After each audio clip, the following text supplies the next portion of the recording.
Hello, everybody, and welcome to our live-action adaptations. Good? I'm Max. I'm Natalie. I'm Thomas. And together we are the foundation for the eradication of Gen 5 Pokemon. You can scan that QR code to follow our various social media. We have, it would help a lot if I had. Yeah, there we go. It'll take you to our various social media. We have a Discord, we have a Blue Sky, we have a YouTube, we have an OnlyFans. They're all great. Yeah, you're excited by that. Yes. You as the company or you as yourself? Us. Do I own an OnlyFans company? Is that your question? Yes. Am I Andrew Tate? Is that your question? Yes. Because the answer is no. I eat food besides chicken and rice with hot sauce on it. I'm a normal adult. That's why I'm presenting at an anime convention and panicking about being voted out in a Survivor org right now. That's my life. But first, I guess, who here likes live-action adaptations of movies? Or live-action adaptations of anime? Raise your hand. It depends on which series. As a concept, are you more often happy with them or sad with them? No, I've learned to accept it. You're like, it's fine. So you're reluctantly raising your hand, and the rest of you are haters, certified, and we need to fix that. Would you? Huh? No, I'm sorry, I couldn't see. Could you raise your hand for me real quick? See, that was the problem. Your hand was really low. I couldn't see it over Stan. I can barely see it over Stan now because he has he's doing the guy from Chainsaw Man, but you're cool. You're reluctantly cool. Everyone else is wrong. We're going to prove it, right, Thomas? Yeah. Because you wanted to do this. I worked very hard to get this done. And we're going to prove this, right, Natalie? Yeah. Because you wanted to be here. I wanted to be here. So first, I think we need to briefly touch on the history of adaptations. A long time ago, someone invented the idea of art. Moments later, someone copied the idea of art. Presumably, this led to the world's first lawyer. Because here's the thing. All art is ultimately the same. Lion King 2 is just an adaptation of Romeo plus Juliet, which is an adaptation of Romeo and Juliet, which is an adaptation of an old episode of DuckTales, which, as we all know, is based on the adventures of the first emperor of Byzantium, Scrooge McDuck. And much like this joke has been plagiarized by an older panel of mine, everything is ultimately a derivative form of that one cave painting. Even Jackie Chan Adventures. Toru knows, you can see it in his face. He's like, man, can't believe we're doing this shit again. Everyone else doesn't realize it. Toru's the only one who's cool. So, where does this leave us? Talking about how people get upset when the live-action adaptation of their favorite anime doesn't live up to the hype, as if the anime was the first version of the story to begin with? Jeez, we don't see manga fans get bent out of shape when someone takes creative liberties over their favorite series. Oh wait, we do. And they're right to, let's be honest. So, what's the point? Well, we're here to talk to you about how these live-action adaptations are good, actually. And if we're going to do that, I think we need to rip the Band-Aid off right away and talk about Avatar: The Last Airbender. Let's go. Who watched it? Not me. I didn't watch it. I ran away screaming. So none of us watched the Avatar movie. I did. Yeah, but you're not up here right now. Do you have some slides on it? Because I'll work you in. No, thank you. It's fine though. It's fine. Because Avatar's not anime. We didn't need to watch it. I also appreciate the one person. It's not anime. Why would you talk about it? Don't worry. Well, you think we could? Huh? Yeah. I thank you for permission because it's going to be a while before we get to anime. The experts at my anime list, who have a degree in anime biology from Patriotic Bible University, constructed an entirely non-controversial list of what is and is not an anime. And they did declare that Avatar: The Last Airbender does not meet those expectations. First, it has to be animated. Second, it has to be made in Japan for the Japanese. That's why the Sega Genesis is not anime, because it was primarily marketed towards American audiences, but the Sega Saturn is anime because only people in Japan own one. That's everything you need to know about why Sega failed as a company. Third, the show has to be animated on purpose. So, sorry, Julie Delphi and Ethan Hawke, that's a rotoscope effect, so that is not animation. I believe this rule primarily exists to gatekeep VTubers out of calling themselves anime, which, fair. I don't think they're... Boo, you think VTubers are anime? Yes. I have a lot of issues with VTubers, specifically at conventions, specifically them streaming my panels and collecting revenue off of it when I don't. But otherwise, it's fine. I don't know. If I would love to profit off of this. Why are VTubers profiting off of me doing this? It's kind of gross. Huh?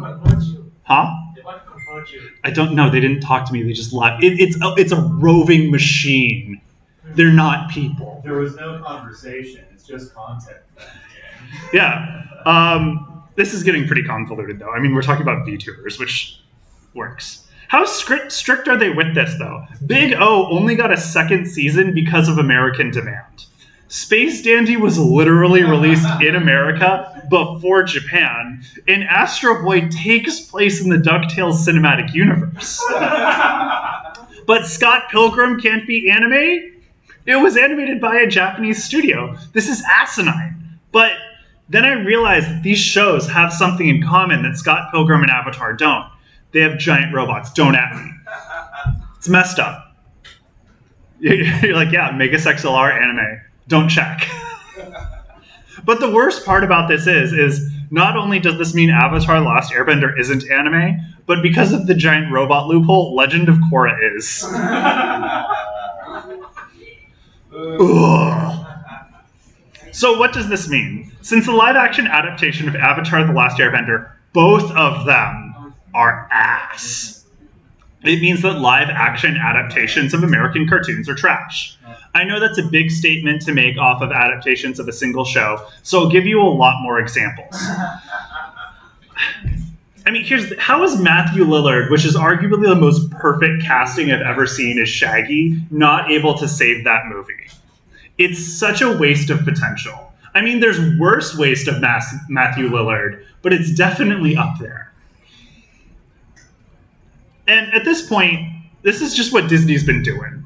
How devastating is it knowing that some kids are growing up nostalgic for this instead of the animated classic?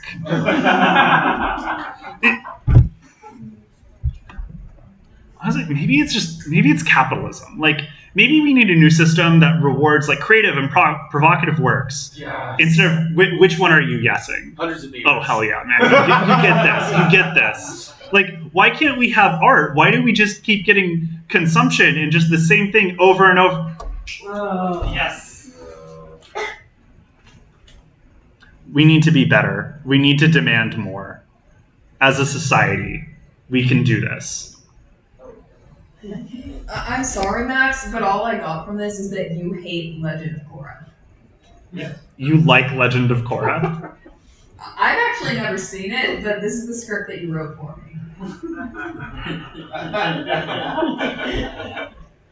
Okay, compromise. I think we can make Korra good. How would that be? Live action adaptation. We have Matthew Lillard play Tenzin. He's already got the blue arrow. It's perfect. He'll nail the role. I don't know if that's the best idea. You know what is a good idea? Japan making quality live action anime. They've had time to get this right. They should have. You get the polite golf clap. So they've been making these live action adaptations since like 1959, and they've had time to get it right.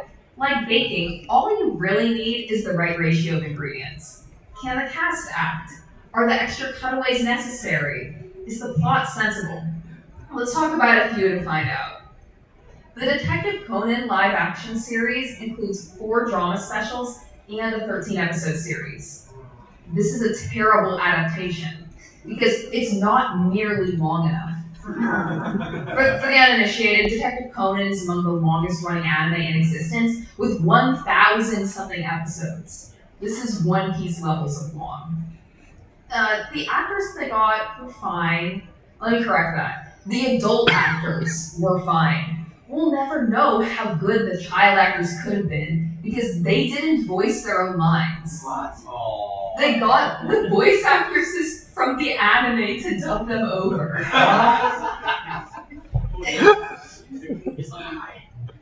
Not only that, but these kids don't look enough like Hybra and Conan.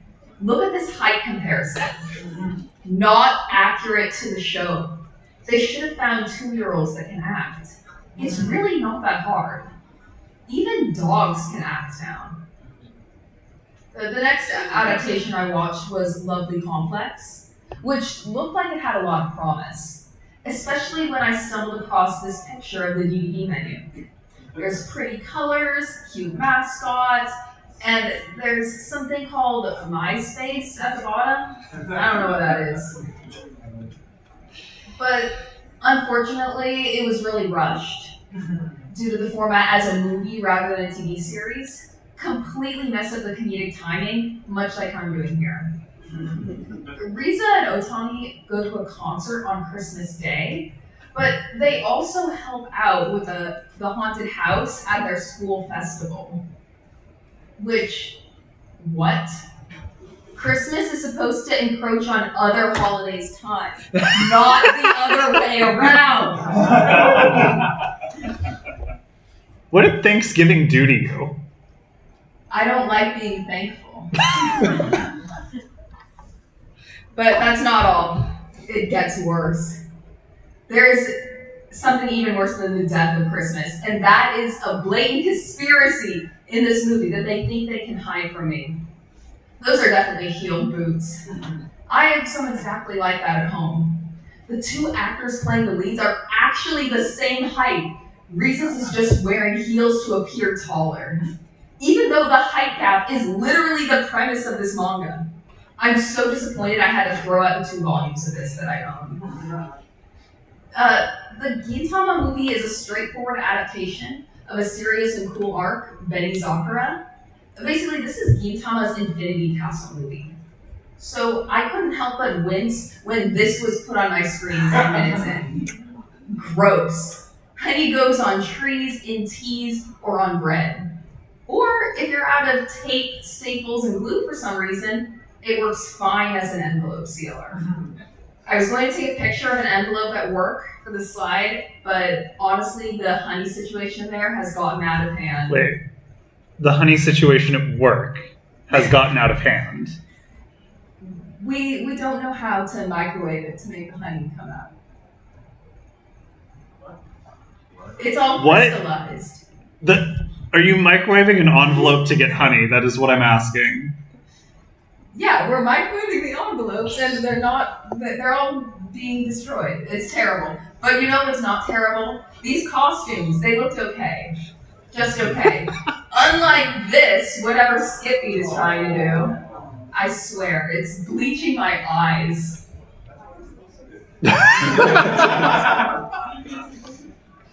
Fair. Are they gonna bonkai us? Did you read the description of the color? Yes, I did, but I'm ignoring that. for the sake of this I think joke. you're way too committed to the lore behind all of this. You're gonna get mad at us a lot more, I can tell. I know you're not mad. You're fine. I like you. Keep doing it. You're good. No, you are good. This drama had 90-minute episodes. They dilly-dallied on things that I personally didn't want to see, like Kyoko doing a capitalism, gratuitous pudding-eating scenes, and a fake-out bribery where Alvin and the Chipmunks mistook pineapple cake for cash. But hey, at least they kept the facts straight from the original. It still takes place in Japan because Kyoko decides to pursue showbiz in Taipei, Taiwan. It's not Japan. Wait, It was Japan. this drama's not Japanese. Max, you say that everything is Japanese. When did I do that? You claim that Jackie Chan is a Japanese martial artist, but he's Chinese. Yeah, Japanese. What do you think is Japan? That. That's why you can't wear clogs at an anime convention. It's kind of fucked up. Can I talk now? Finally? No. Alright. Yes. Well, I'm gonna talk about. I'm gonna talk about live-action video game adaptations, as unfortunately, these movies exist. And unlike anime adaptations, which are pretty cool, video game adaptations suck. There's no winning. It's like being trapped between a rock and a laser grid. Like, there are just so many awful video game movies. Thomas, who is your source that Sonic 3 is bad? Take a guess. That checks out. I said what I said. Said what I said. Did say it. But it's not just that video game adaptations are bad, they're also pretty forgettable. Like, let's play a little game. Raise your right hand if you think these video game movie adaptations actually came out. And if you think none of them came out, unfortunately for you, you're wrong. Don't tell them the answers to the test before it starts. I'd be a terrible teacher. You really would. Just bubble in, I'll be. That's what it is. Did Until Dawn get a movie? I really think you were expecting this to go differently. There's at least like one person who raised their hand. And for that one of you who didn't, it did, and I hate to break it to you, this movie came out this year. Yeah, that's why everyone remembers it came out. He really thought he was cooking with that one. Yeah. Did Postal get a movie? Unfortunately. Yeah. Most of you are right. Postal got its very own box office flop in 2007. But, this makes a lot of sense. It's not a live-action adaptation of Postal. It's a live-action adaptation of South Park. And we know South Park is an anime, so this is terrible. Did Dead or Alive get a movie? There are several on OnlyFans. For those of you who raise your hands, of course you would know that. That makes a lot of sense. They did. It was called DOA, and I have to stress that this was a movie and not an illicit video project. And I can prove it. I did some word searching on Wikipedia. Even after all of this, we haven't even mentioned movies about video games, which are just the worst. I mean, yeah, you've seen Pixels, right? No. Wait. So you're coming up here and you're like, yeah, video game movie's pretty bad. Haven't seen Pixels. You forgot Minecraft. We're kidding. First, we have to give him shit for not watching Pixels. He's pretending he's an authority I'm on a this, normal person. and I he haven't hasn't seen seen Pixels. Josh Gad try to have sex with Q*bert yet. Yeah, that's why I So- didn't want to watch Pixels. Thomas, I watched all the movies I talked about in my section. Why didn't you do Okay, it? should we make him watch Pixels? Yeah. Okay. Can I watch 8-Bit Christmas instead? No. So, what we're gonna do is we're gonna stream on our Discord sometime. We're gonna stream Pixels, and Thomas is gonna have to watch it. So if you want to join us for that, there's the QR code. Thomas is gonna watch Pixels. I'm gonna have to watch it a second time. There's no getting out of this. There's not. Not for you, anyway. Oh, Natalie, you also have to watch Pixels. Wait. It's punishment for not getting your slides in on time.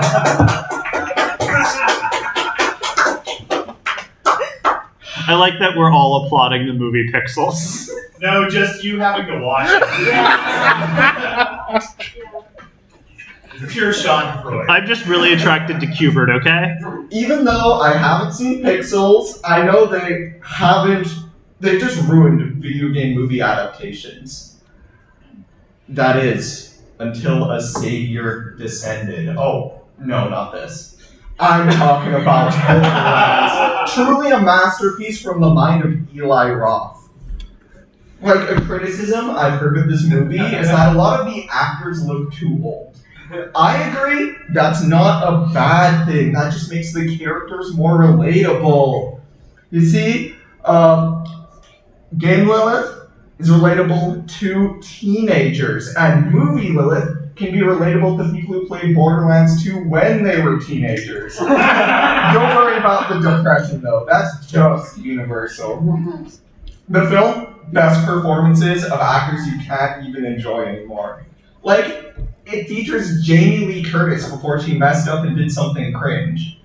Kevin Hart before he messed up and did something cringe. And Jack Black before he messed up and did something cringe. Unfortunately, Borderlands didn't do so well in the box office, so while it's unlikely Christ will descend a second time, at least it has the potential of becoming a cult classic. See, back me up. Who here is a Borderlands fan? Three people.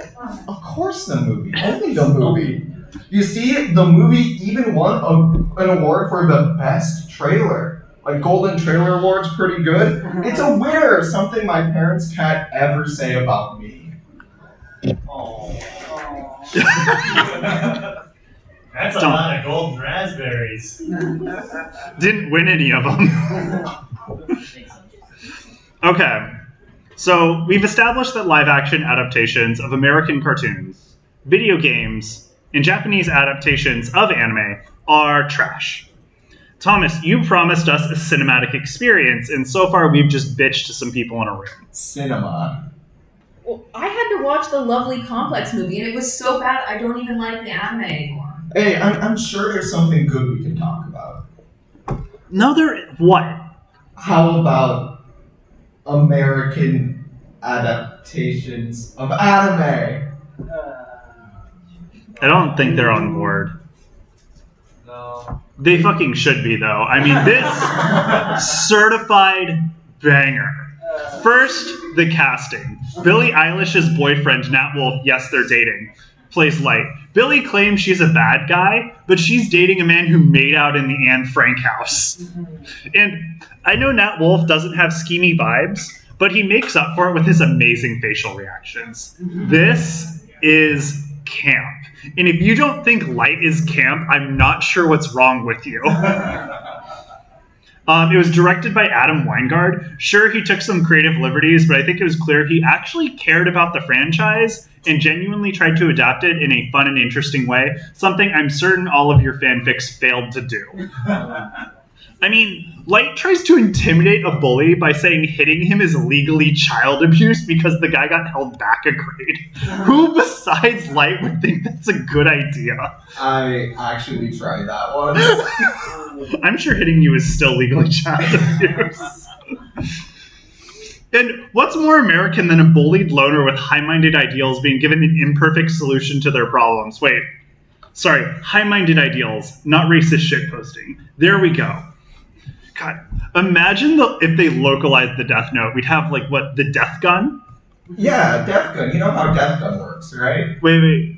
So here's the thing. I typed Death Gun into Google, and this showed up, so I put it in here, and I don't know what it is. Well, that's from Sword Art Online. Death Gun... Wait.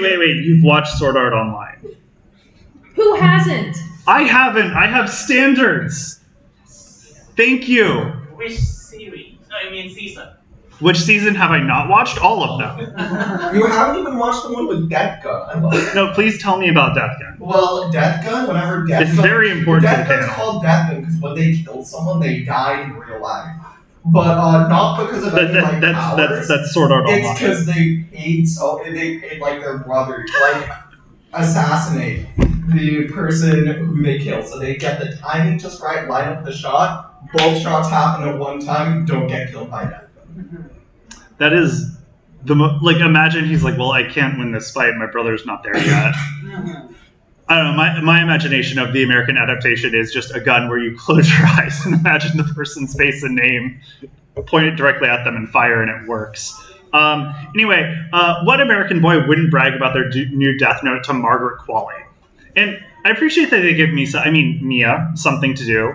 Sure, the something is murder, but, you know, they gave it to her. I mean, her idea of a romantic night in is like journaling together while watching FBI's Most Wanted, or in 2025 maybe C-SPAN. That's how you spell his name. They replaced the tennis match with the coffee date, and I'm going to be honest, light taunting Ellen, this is way more fun. I just wish they skipped the foreplay and got straight to the foot drying scene. I mean, they're in Seattle, it's already raining. They ride the Seattle big wheel, but for some reason it's way less romantic than when N rides it with the protagonist in Pokemon Black White. Camp. Now, they do create a minor sacrilege by adding a rule to the Death Note that burning pages can stop a death, but the fact that the protagonists think they can treat the Death Note as a series of if-else statements to trigger conditional deaths is just really funny. And I'm going to be honest, if you hate this movie, just go back and watch the first 26 episodes of the anime, then read the second half of the manga, because clearly if anything deviates from anything you love, it's sacrilege. So you can just, I don't know, go back to being 15. Burn the heretics. Yeah, burn the heretics. Anybody who doesn't like the movie, line up, we will burn you. Speaking of being a young teen, that's how old I was when I first watched the original Ghost in the Shell movie. And honestly didn't understand it all. But luckily, the 2017 American version was much more palatable.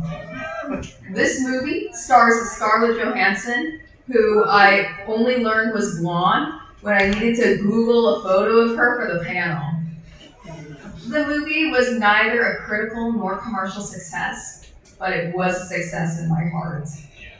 But that wasn't enough for the studio, though, who blamed the movie's failure on Scarlett Johansson not tweeting about it enough. Which is fair, because I didn't hear about it from her Twitter. It's also easier than blaming it on having a whitewashed cast, especially when this man is your director. Has anyone even heard of Rupert Sanders? You have? Yeah, because I helped you make this panel. Fine, fair. Okay. Wait, did you say the Wicker Man guy? I thought someone did. Oh, well, he only has 3 'Cause he's not. movies to his name, and none of them are the Wicker Man. But I think it's fair to not know him, because all of these are fanfiction of existing properties, too. People can complain about the movie straying too far from the source material, but I mostly remember the original for cool computer screensavers, and this movie delivered. They also have the same ending, too. Motoko merges with another AI at the end, though this time Sam Altman is involved. The villain, Cutter, is still a capitalistic scumbag, but they made him look way more punchable now. And there's a few real changes, though, like adding a scene where Motoko feeds a stray dog. Look at this cute dog. It's a scientific fact that the presence of a cute dog makes any piece of media better. This is why Crayon Shin-chan is a cinematic masterpiece and Sasai-san is boring garbage. We also got a happier ending. Instead of Bato sticking Motoko's soul in a child robot body off the black market, Motoko gets a new mother figure. I only have an adoptive paternal figure, and I think he's kind of mad at me right now.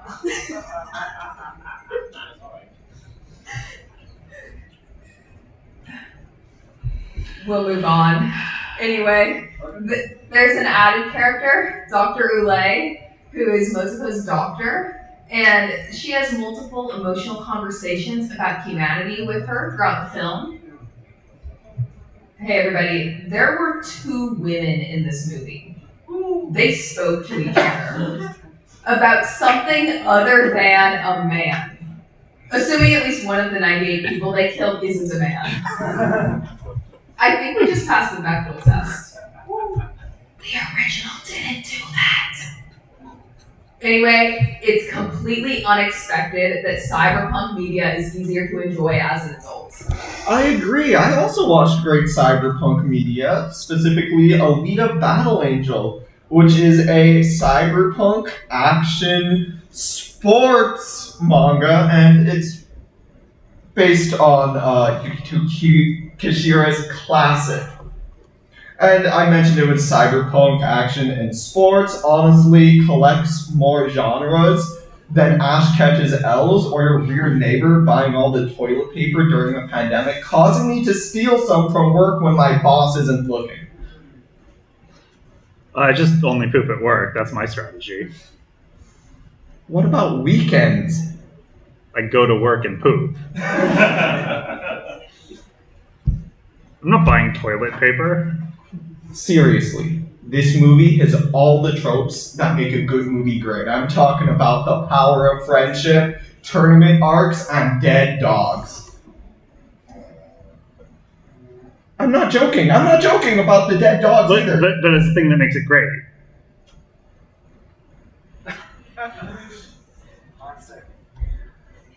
You see all the war paint and all the marketing material?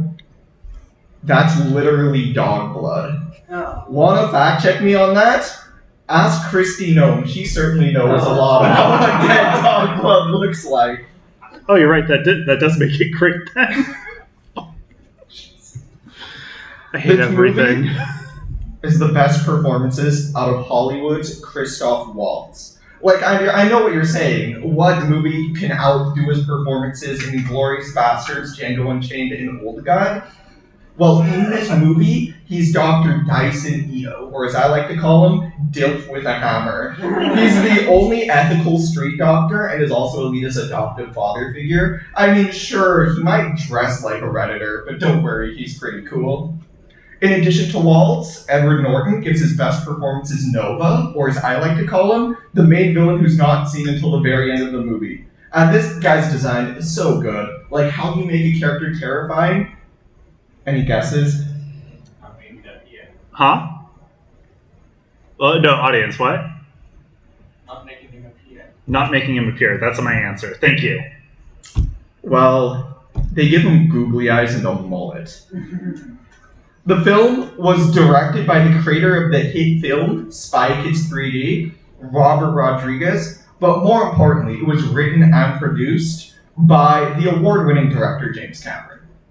Notably, James Cameron is not an award-winning producer or writer, but his interest in this product shows him that the only thing that could get him to take a break from those weird blue people was making him read classic 80s manga.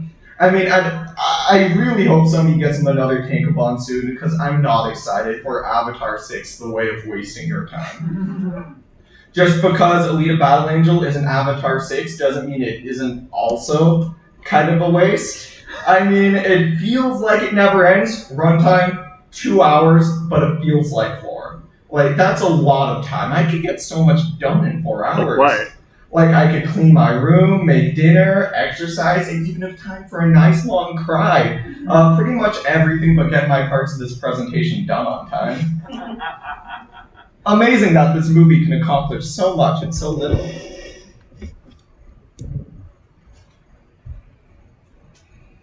No. Woo!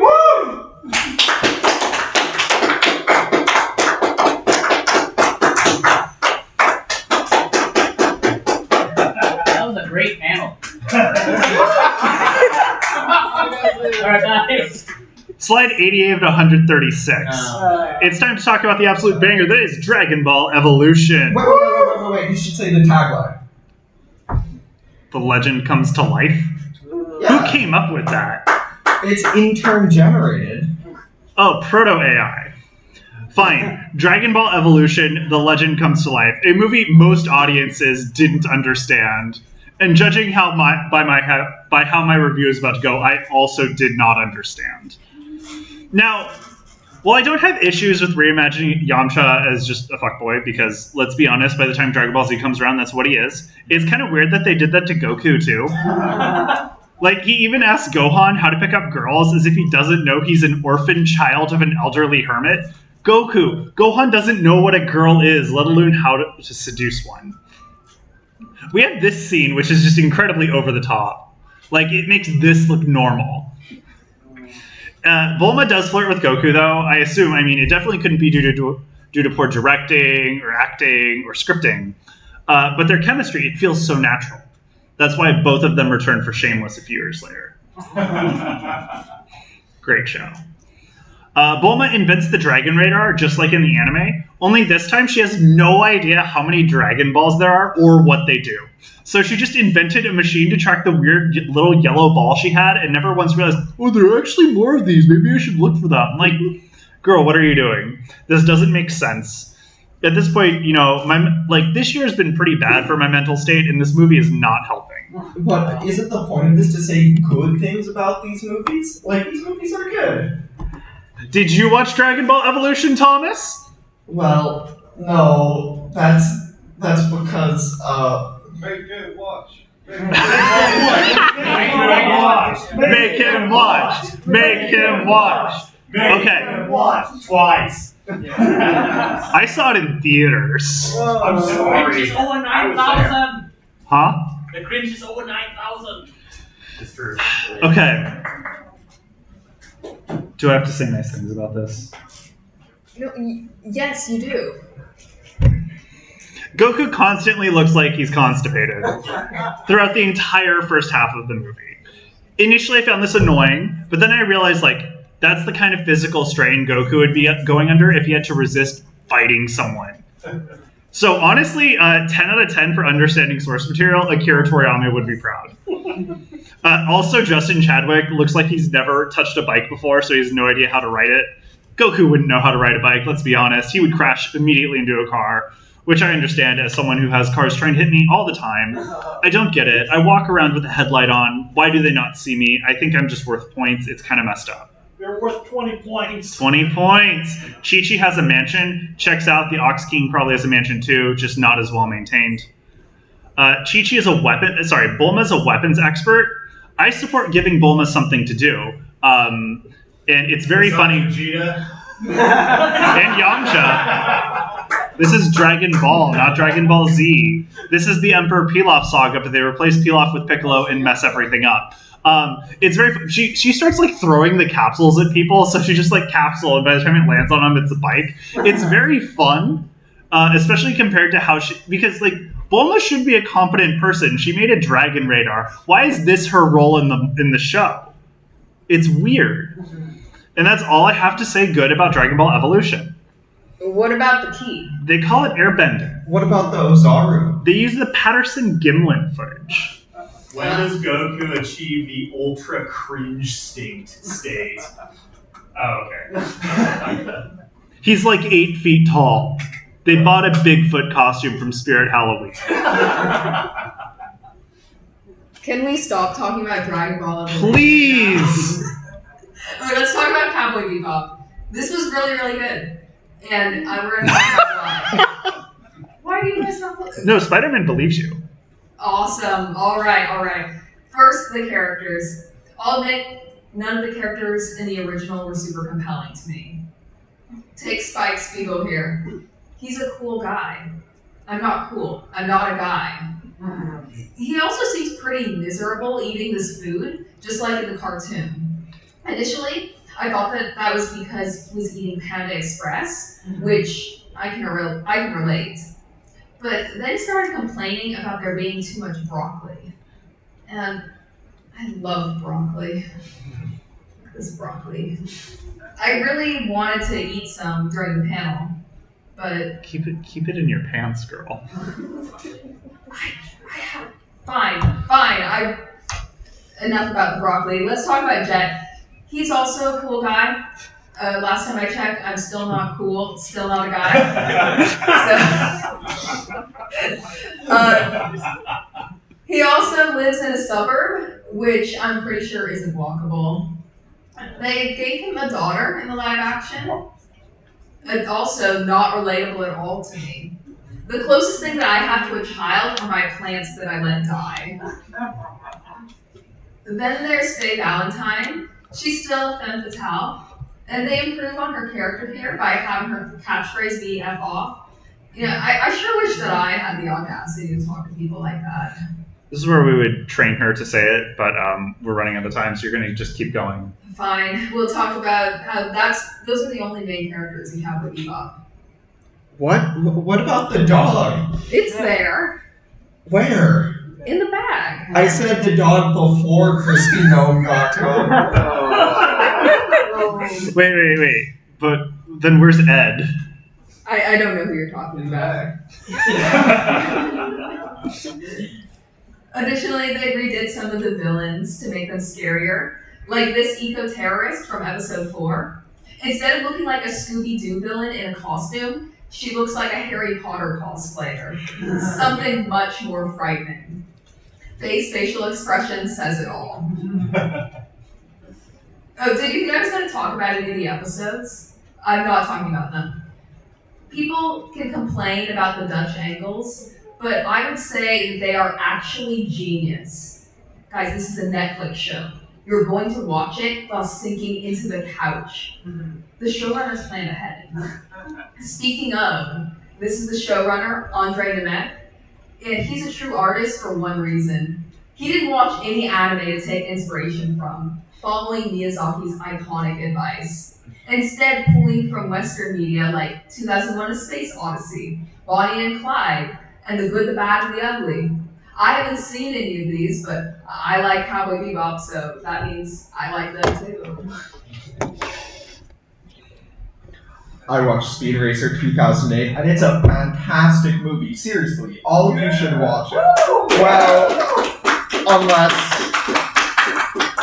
Wait. No one reacted to a single thing we watched that positively. Yeah, it's good. So you got to actually watch a good movie. Yeah. And I had to watch Dragon Ball Evolution. That was the point of this panel. I got to watch Speed Racer and Alita Battle Angel. I had a great time. Thomas, this isn't fair. What can I say? Anyone would love... Not only did you get to watch Speed Racer, I had to fix your slides at 1 a.m. this morning. 11 p.m. the night before. Oh yeah, 1 a.m., 11 p.m. All of you, you should watch Speed Racer. Well, unless you get motion sickness. In that case, I understand. As you may know, the film was directed by the Wachowski sisters, and it shows. It's visually stunning in a way these crusty gifs just can't convey. Like, yeah, it looks like a Hot Wheels race at times, but that's all part of the charm. Also, because it was directed by the Wachowskis, it is a strong anti-capitalist message. The hero, Speed, good son, family man. The villain, evil CEO. But it goes further than that. The entire movie is dedicated to meticulously proving how greed corrupts the pure sport of racing. Like, look at the car the villain Arnold Royalton uses to tempt Speed. Like, that's a car only Waluigi would drive. Not to mention that this movie has legitimate focus on the feelings and emotions of the characters. Like Speed, he's not motivated just to win the race. He doesn't want to let down his parents, something I never have to worry about. However, Speed's dad is John Goodman, and he understandably doesn't want to let a good man down, especially when that man is cosplaying Mario. The dynamic it shows why this movie is all about family. Good thing, this is the only racing movie about family. I mean, it'd be really embarrassing for them if another racing franchise beat them to it by 7 entire years, wouldn't you agree? Have you even seen The Fast and the Furious? I saw the first 20 minutes of Hobbs and Shaw. I thought it was pretty We good. just need to know Vin Diesel. He hasn't seen anything! Speaking of family, the family portrayed here is pretty overpowered. Seriously, they uppercut a ninja out of their pants and then spin him around like pizza dough. Like, what does Dominic Toretto and his family do? Drive cars into space? Come on, guys. Pathetic. Spritle and Chim Jim, who you assume would be the annoying comic relief characters, are actually pretty funny. The story just wouldn't work without them. The worst part of them is the appearance of those racist Paul Frank pajamas.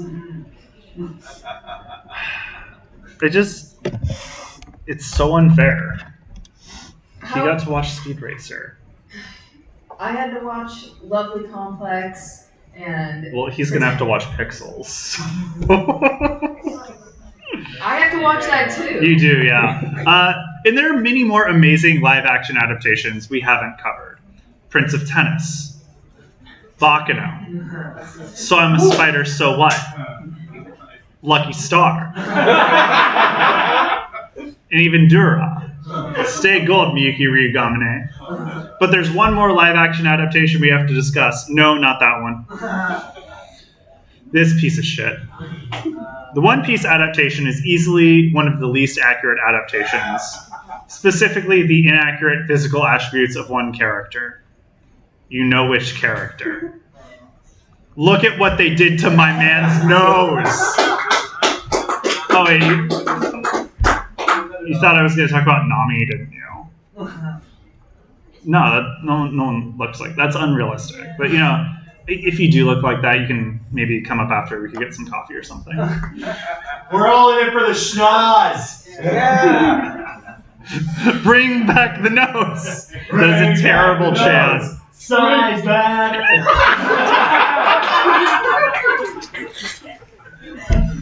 And Waluigi time at 8:30. Wait, let's stay on topic. Like, think of all the cool animes which should have live action adaptations. Like, surely these things would be drastically improved if they just came out here instead of Japan. Like, take for example, Lilo and Stitch. Like, Stitch is such a cool and marketable character. Seeing their antics in live action would really be something special. I literally already made a Stitch reference in this panel. What are you doing? Yeah, but I forgot and I didn't, so I also made one.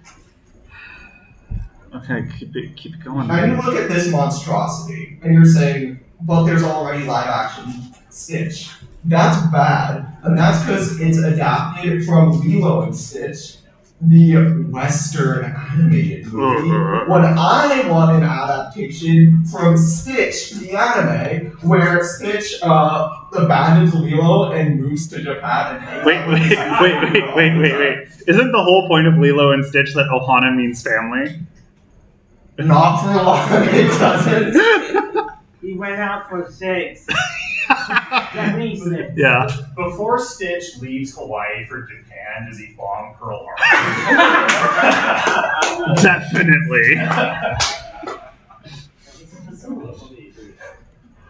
I also think Batman Ninja should get a live action adaptation. I mean, I know what you're saying. Yes, Robin's haircut is a literal crime, but Batman Ninja is the two coolest things ever. Batman and ninjas. Like, it's just so unfair. Japan gets Batman Ninja when all we have in the States are these movies. Oh, and these movies. I mean, to be fair, one of those is Killing Joke. That really drags it down. We also took Sorry to drag you Yeah, back. you should be I sorry. thought it was gonna be good. They spoiled the movie before it started.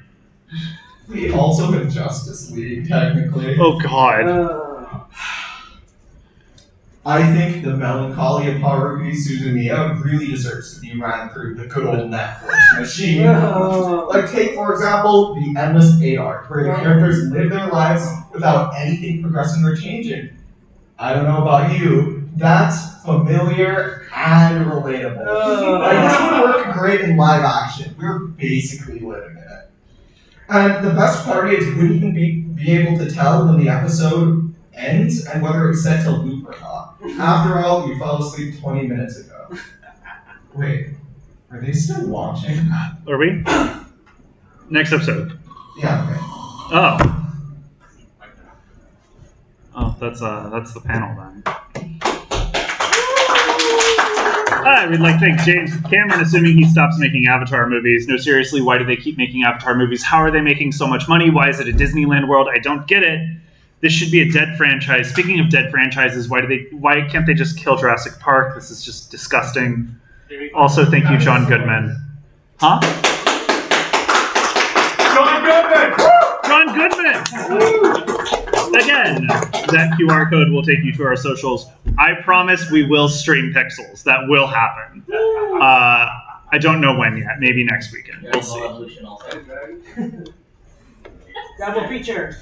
Double feature. Millie's right. We're going to double feature Dragon Ball Evolution and Pixels. It's going to be a good time for 0 people. double feature the double features. So you watch Pixels, Dragon Ball Evolution, then Pixels again, then Dragon Ball Evolution. I'd be down to watch Dio right now. Only if we do Big Shark in the middle, because Big Shark's art. Anyway, that's the panel. We have another panel in here in 5 minutes. Anime Villain Solutions, all about. Oh no.